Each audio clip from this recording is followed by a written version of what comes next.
नमस्कार दोस्तों, स्वागत है आप सभी का हमारे यूट्यूब चैनल में।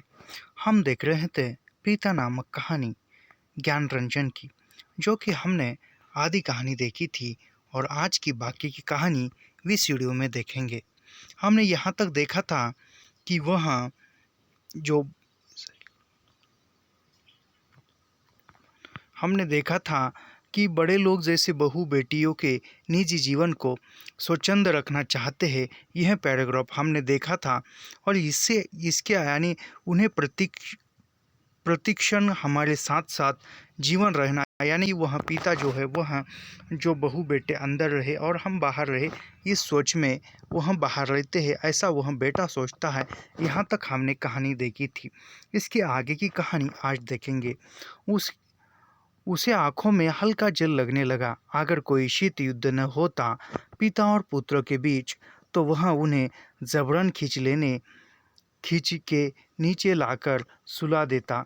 लेकिन उसे लगा कि उसका युवापन एक प्रतिष्ठा की जीत कहीं चुराए बैठा है।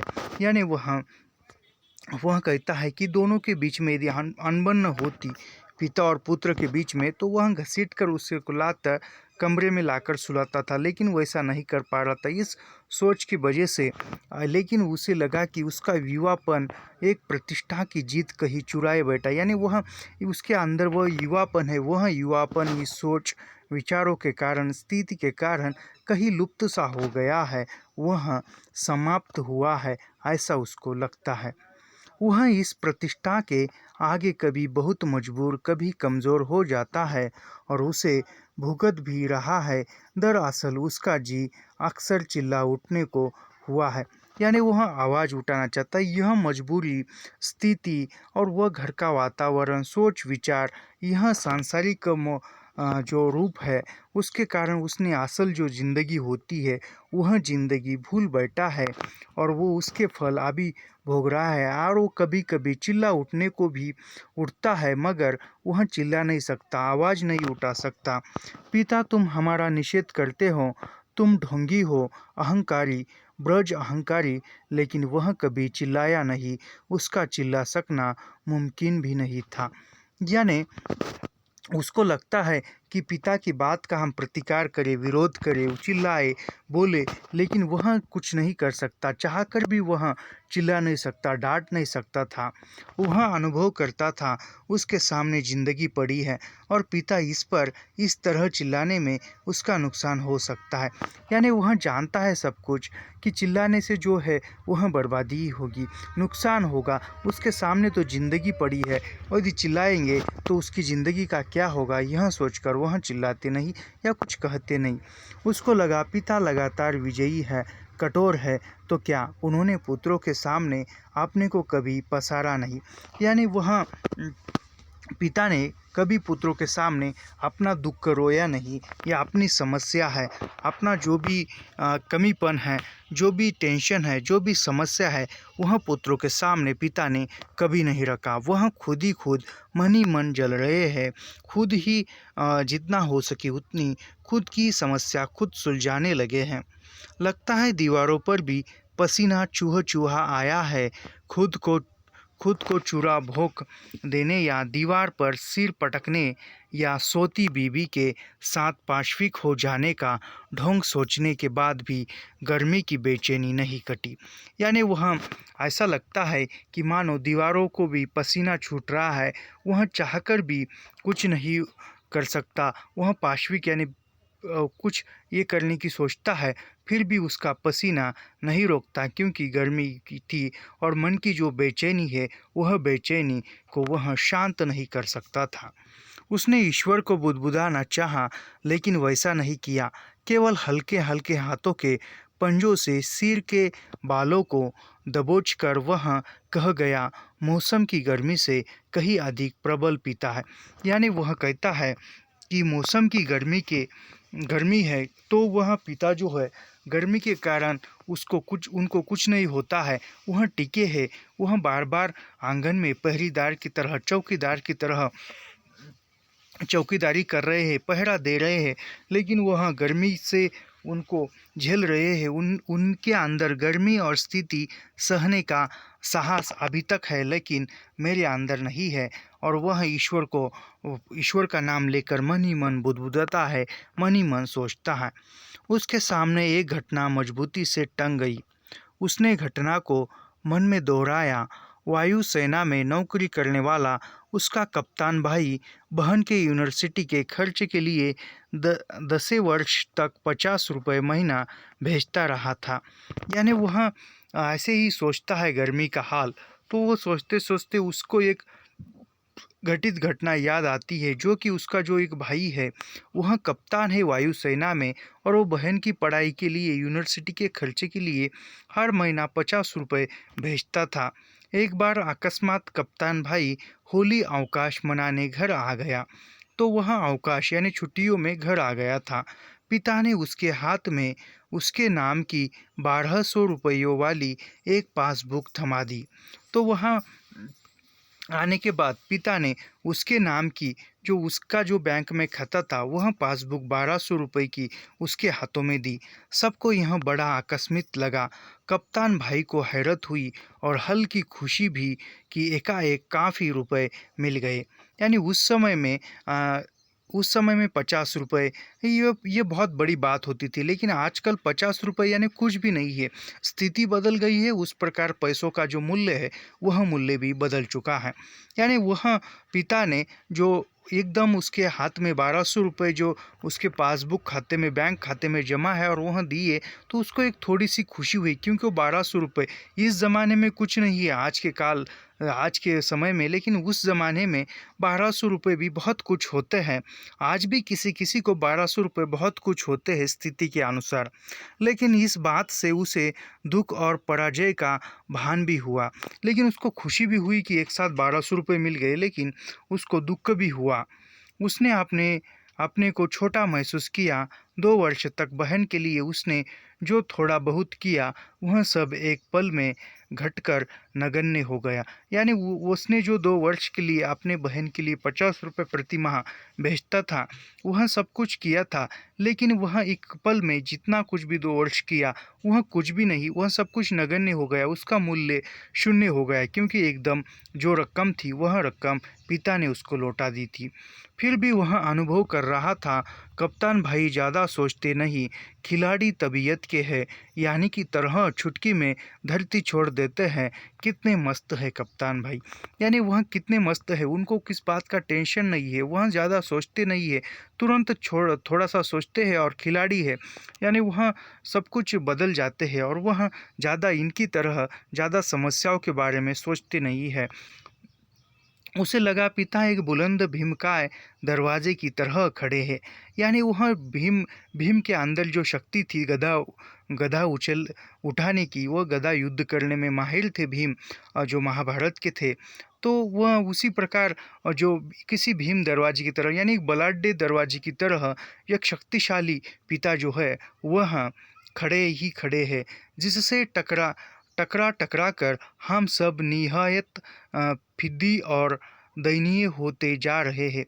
यानी हम उसको समझाते टकरा कर हम तक गए हैं, लेकिन उन्हें कुछ नहीं हुआ। उनके अंदर जो भीम के जैसी शक्ति है। इस घटना को याद करके और पिता के प्रति खिन्न हो जाने पर भी उसने चाहा कि वह खिड़की से पिता को अंदर आकर सो रहने के लिए आग्रहपूर्वक कहे। वह सोचता है कि ये खिड़की से वह उसे अंदर बुलाए, पिता को, कि अंदर पंखे की हवा में आकर वह सोए। करने की सोचता है, लेकिन वह ऐसा नहीं कर सका। वह असंतोष और सहानुभूति दोनों के बीच असंतुलित भटकता रहा। यानी उसके मन में एक असमंजसता है। वह कभी उसका मन सोचता है कि पिता को बुलाऊं, और फिर घबराता है कि बुलाऊं तो वो नहीं मानेंगे और वह मुझे ही कुछ सुनाएंगे। इस डर से वह इसी विचारों में रहा कि बुलाऊं या ना बुलाऊं, उसको कहूं या ना कहूं। वह यदि मैं उनको अंदर बुलाऊं तो पिता विरोध करेंगे, वो क्या कहेंगे, यही सोच में वह सोचता रहा। न लोको शेड से उठती इंजनों की शीटिंग ध्वनि, न क्रांकिट की ग्रेट ट्रैक पर से होकर आती घुमनगंज की ओर इक्के दुक्के लौटते इक्को के घोड़ों की टापे न झटपटे कुत्तों की भौंक भौंक भाग। बस कहीं उल्लू एक गति एक वजन और भीभत्सता में बोल रहा है। यानी कहीं किसी के आजू बाजू की आवाज़ नहीं, न ही ट्रेन की इंजन की आवाज़ है, न ही किसी कंक्रीट ट्रैक की आवाज़ है, और ना ही किसी इक्के वाली या गाड़ी वाले की, और ना ही किसी घोड़े की टापों की आवाज़ है। सब कुछ शांत हो चुका है। इतना ही नहीं, जो भी कुत्ते भौंकते हैं रात के समय वो भी नहीं भूक रहे थे, और वह जो है जो एकाएक उल्लू की आवाज़ वही आ रही है। बाकी सब कुछ शांत है। रात्रि में शहर का आवाज़ कुछ पलों के लिए मर सा गया है। उसको उम्मीद हुई कि किसी भी समय दूर या पास से कोई आवाज़ अकस्मात उठ जाएगी। यानी वहाँ सारा रात्रि का समय है, सारा शहर एकदम शांत हो गया है, सभी लोग सो गए हैं। मगर यह उस विचारों में भटक रहा है। इतना ही नहीं, वहाँ शहर में कुछ आवाज़ हो, एकाएक कुछ आवाज़ हो उठे, यही इसकी विचार करता है, लेकिन कुछ आवाज़ नहीं होती। घड़ी टनटना जाएगी या किसी दौड़ती हुई ट्रक का तेज लंबा हॉर्न बज उठेगा और शहर का मरा हुआ आभास पुनः जीवित हो जाएगा। यानी वह सोचता है कि घड़ी की टिक टिक भी नहीं, घड़ी का जो कांटा घूमता है उसकी टिक टिक भी नहीं, और वह कहता है कि कोई लंबी सी ट्रक आए और उसका लंबा सा हॉर्न बजे और सारा शहर मरा हुआ है उसका आभास हो जाए, और वह पुनः जो सोए हुए लोग हैं वह पुनः जाग जाए। पूरा शहर कभी नहीं सोता या मरता। बहुत से सोते हुए जान पड़ने वाले भी संक्षिप्त ध्वनियों के साथ या लगभग ध्वनिहीनता के बीच जगे होते हैं। रात काफ़ी बीत चुकी है और इस समय यह सब सोचना सिवाय सोने के कितना निरर्थक है। यानी वह विचारों के कारण उसे नींद नहीं आ रही है। वह सोचता है कि सारा शहर सो चुका है, इसमें बीच बीच में मुझ जैसा ही कोई एकांत व्यक्ति सोया न होगा, जगता होगा, विचारों के घेरों में वह भी कुछ ना कुछ सोचता होगा। शायद पिता ऊँघ गए हैं।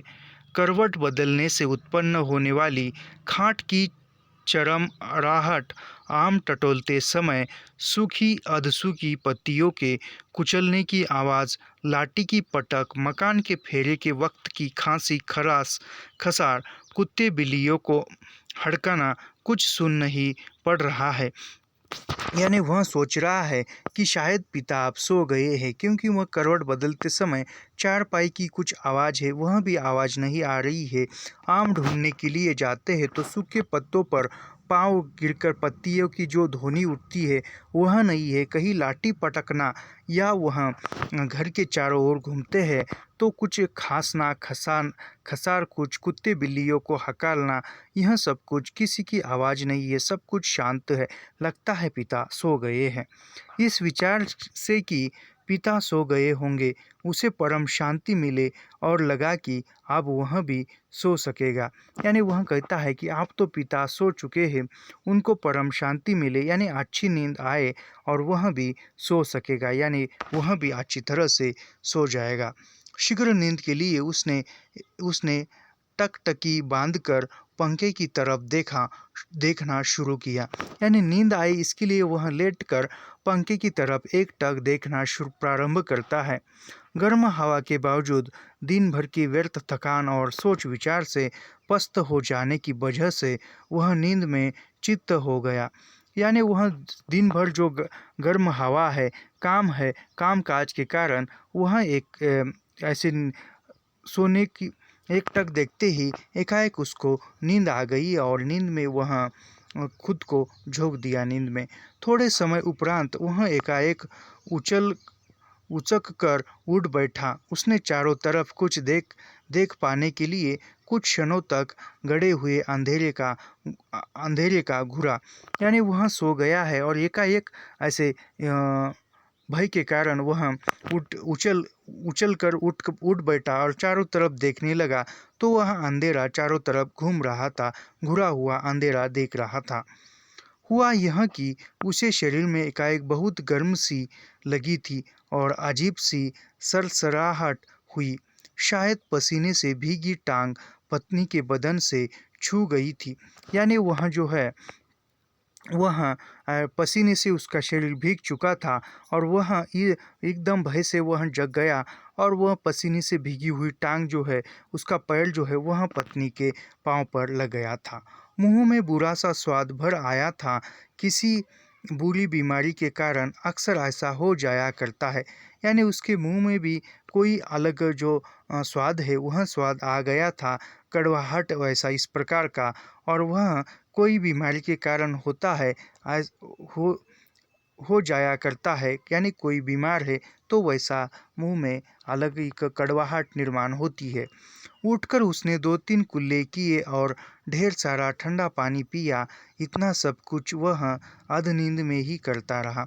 यानी वह उठकर पानी से गुन्ना पानी पानी पिया, कुल्ले किया और फिर ठंडा ठंडा बहुत सारा पानी पिया। वह पूरी नींद उसकी खुल न चुकी थी। आध खुले नींद में ही उसने यह सब कुछ किया। आंगन से पानी पीकर लौटते समय उसने इत्मीनान के लिए खिड़की के बाहर देखा। अब तक नींद जो थोड़ी बहुत थी काफूर हो गई। पिता सो नहीं गए हैं। यानी जो नींद आ रही थी वह आंगन से आकर फिर खिड़की से बाहर देखता है तो वह देखता है कि पिता अभी भी सोए नहीं है, जगे हुए हैं। तो जो भी नींद थोड़ी बहुत आ रही थी वह फिर से भाग गई। अतः कुछ सोचकर पुनः जगे हुए हैं, पता नहीं अभी अभी ही उन्होंने हे राम तू ही सहारा है कहकर जमाई ली है। यानी उन्होंने फिर से हे राम तू ही हमारा सहारा है ऐसा कर कर फिर से सो गए हैं या सोने की कोशिश कर रहे हैं या चारपाई पर लेट गए हैं। ऐसा उन्होंने कोई दबकर नहीं किया। रात के लिए हाथ से काफ़ी शोर उठाते कहाँ है। शायद उन्हें इत्मीनान है कि घर में सभी लोग निश्चित रूप से सो रहे हैं। यानी पिता ने कोई आवाज़ नहीं की, कोई कुछ हलचल नहीं की, क्योंकि उसको एहसास था, विश्वास था कि घर के सब लोग शांत तरह से सो गए हैं। पिता ने अपना बिस्तरा गोल मरोड़कर खाट के एक सिरे पर रख लिया है और वही सुराही से प्याले में पानी ले लेकर अपनी खटिया की बांध तर कर रहे हैं।